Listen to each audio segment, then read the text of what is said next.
Olá, bem-vindos ao meu canal, eu sou a Cristiana. Hoje eu queria falar um pouquinho mais sobre as condições de contorno, que é um tema que eu vejo que meus alunos, pelo menos, têm muita dificuldade em entender. Então, para entender o que são as condições de contorno, como aplicar, vou falar primeiro sobre as equações de conservação. Então, em um problema de transferência de calor, tem algumas equações básicas que têm que ser resolvidas e obedecidas, que são a equação de conservação da massa, a equação da conservação de quantidade de movimento na direção x, na direção y, a equação de conservação de movimento na direção z e a equação de conservação da energia. Então, são um conjunto de 5 equações. Aqui eu deixei de lado a difusão de massa.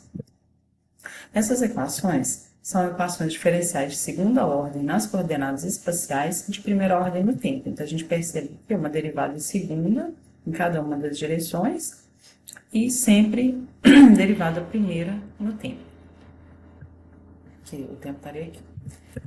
Isso implica em que a gente tenha, na solução dessas equações, uma equação diferencial de segunda ordem tem que integrar duas vezes, e a de primeira ordem tem que integrar uma vez. Então, isso significa que eu preciso de duas condições de contorno para cada coordenada espacial e uma condição inicial, que seria do tempo.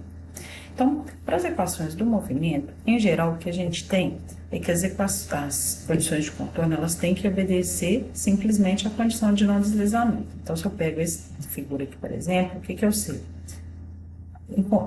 A placa, o que é a condição de não deslizamento, né? Camada de fluido em contato com a superfície tem a mesma velocidade da superfície.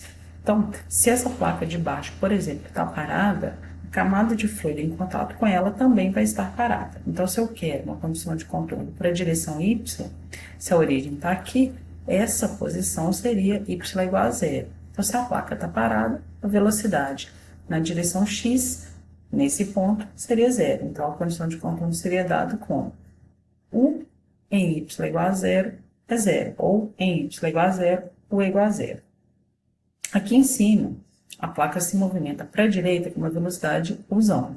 Então, o ponto y nessa posição aqui é y igual a A. Então, como é que seria a condição de contorno? Em y igual a A, U é igual a usão. Se eu quisesse a condição de contorno na direção vertical, o que eu falaria? Em y igual a zero, a velocidade v vai ser zero, porque a placa não se movimenta nessa direção. E aqui em cima a mesma coisa. Como essa placa só se movimenta na direção x, a velocidade da placa na direção y é zero. Então, em y igual a A, v é igual a zero.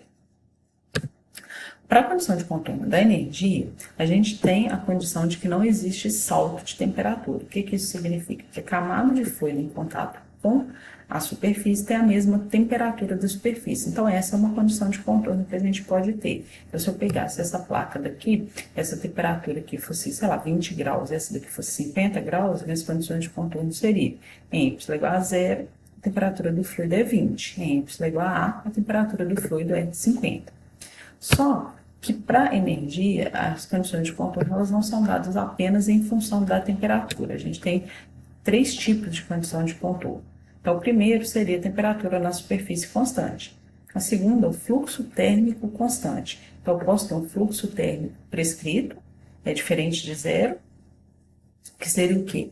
A transferência de calor por condução é igual a essa transferência de calor que chegou. Então, o fluxo vai ser menos k dt dx, no caso aqui, na parede, em x é igual a zero. Eu posso ter um fluxo de calor nulo, que é o que a gente chama de superfície adiabática. Então, é basicamente eu fazer esse fluxo aqui ser igual a zero. Então, menos dt dx em x é igual a zero é zero, que é a mesma coisa de eu falar que dt dx em x é igual a zero é zero. Uma outra condição que é comum é a gente falar que, em vez de eu conhecer o fluxo de calor, eu conheço as características do fluido que está passando. Tá? Então, a transferência de calor aqui é uma transferência de calor por convecção. Então, o fluxo de calor por convecção é menos k dt dx. Só que se eu não conheço esse fluxo de calor, eu tenho que calcular como? Pela lei de resfriamento de Newton, que seria H T infinito menos a temperatura em x é igual a zero. Bom, essas condições de contorno eu falei todas para como condições de contorno e não como condição inicial. Condição inicial seria o quê?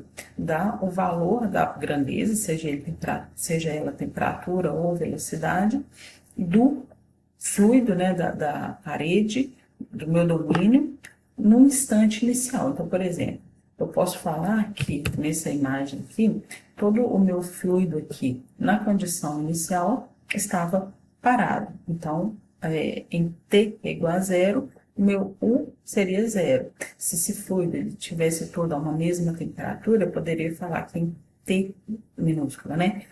Tempo a zero, a temperatura era, por exemplo, 20 graus Celsius. Então, a aplicação das condições de contorno e condições iniciais não é complicada, basta a gente identificar o que está acontecendo. Então, por exemplo, para a equação do movimento, basta eu utilizar a condição de não deslizamento. E para a condição de contorno da energia, ou eu uso a condição de que não há salto de temperatura, ou então eu avalio o que está acontecendo com aquela parede, seja uma temperatura fixa, seja um fluxo térmico imposto, nulo ou diferente de zero, ou uma transferência de calor por convecção. Se fosse radiação, era basicamente eu trocar aqui a lei de resfriamento de Newton pela lei de Stefan Boltzmann. Bom, espero que tenha ficado claro e isso ajude a resolver os problemas. Obrigada.